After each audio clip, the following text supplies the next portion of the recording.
Hey everyone, welcome to another episode of Coffee with Father James. I'm here at the park by what's called Sullivan's Pond, and I'm drinking from my Sydney, Australia coffee mug, which, if you're like me, well, when you see something like this, it just makes you think of relaxing in the sun.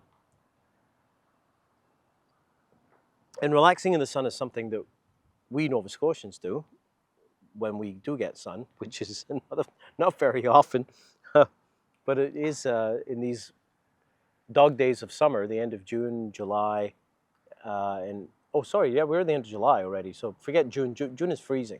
End of July, August, even early September, we can have some really beautiful weather. But I think there's something theological to this as well, because we uh, exist in our life is a series of cycles. And we're very familiar with the September through to May cycle, and the fact that the summer is generally a time to rest, a time to stop. It's a kind of Sabbath. And I want to read to you something that I read this morning from what Pope Francis said yesterday. The gospel this weekend uh, told the story of the disciples and Jesus being really exhausted, like being really busy with ministry. And Jesus is like, okay, we're going to the cottage. We're going to go and rest. We're going to take time out. The gospel said they were so busy, they didn't even have time to eat. And I wonder if that's ever happened to you. Have you ever been so busy you don't have time to eat? And I'm sure that's happened to all of us at some point. And Jesus stresses the need for rest, rest, rest. And Pope Francis picks up in this theme, and he talks about the dictatorship of doing. He talks about how we can be so consumed by the need to perform, the need for results, even in ministry. And don't I know this? Even in ministry in church circles, we can get caught up in this dictatorship of doing. And I just want to share the words of Pope Francis here. He says, the danger can threaten us when, for instance, our enthusiasm in carrying out our mission and our work, as well as the roles and tasks entrusted to us, make us fall victims to a kind of activism which is overly concerned with the things to do and with the results, and this is a bad thing. It then happens that we become agitated and lose sight of what is essential. We risk exhausting our energies and falling into bodily and spiritual fatigue. This is an important warning for our life and for our society, which is often held prisoner by haste. Think about that. We're held prisoner by haste. I mean, I'm holding this device in my hand, which is a remarkable work of engineering. It's an incredible technological advancement that what used to, the computing capacity of this little thing used to occupy the, 5 floors of a huge building, and you can fit it in your pocket. We have supercomputers in our hand, and all of this was sold to us to tell us that this would make life easier. It's going to do all this work for us. Guess what? It just made life more difficult. It made life more packed, more dense, more highly concentrated, more demanding. There's an expectation of everything to be immediate. And so we become enslaved to these devices. And trust me, I know what I'm talking about here. And so he says, we can be held prisoner by haste, but also for the church and pastoral service. Brothers and sisters, let us be aware of the dictatorship of doing. And this can also happen out of necessity.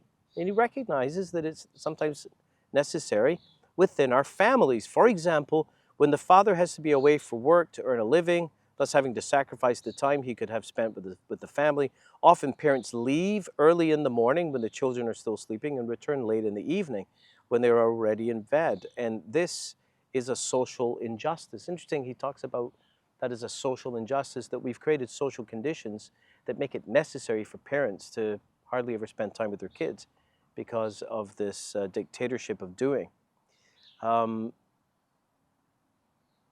In families, fathers and mothers should have time to share with their children, to let love grow within their family, and in order not to fall into the dictatorship of doing, let us think about what we can do to help people who are forced to live in this way. And many of us, we may not be forced to live in this way, but we're tempted to live in this way. And that could even apply to not just those in ministry in terms of paid ministry, but those in volunteer ministry. And that's why in these warm days for the end of July and August, it's important for us as a parish to slow down, to relax. This past weekend we had our annual volunteer barbecue. We also had like two weddings on the same day and masses, and it was like, things don't seem to be slowing down all that much. But I told the staff today, I said, look, it's really, really important for us to really be intentional about slowing down, because guess what?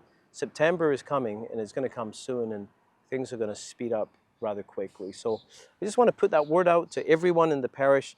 Let's enjoy these days. Yes, we've got a mission. Yes, there's an urgency. Yes, there's a lot of responsibility. Yes, we are stewards of all that God has given us. And yes, the Lord is going to ask for an accounting of what He's given us. But this same God who has created everything and gifted everything and who demands an accounting also told us to rest.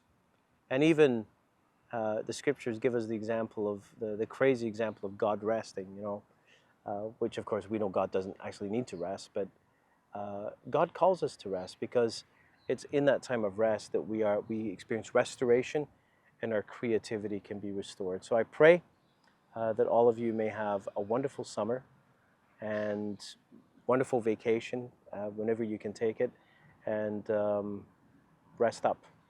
God bless everyone. Take care.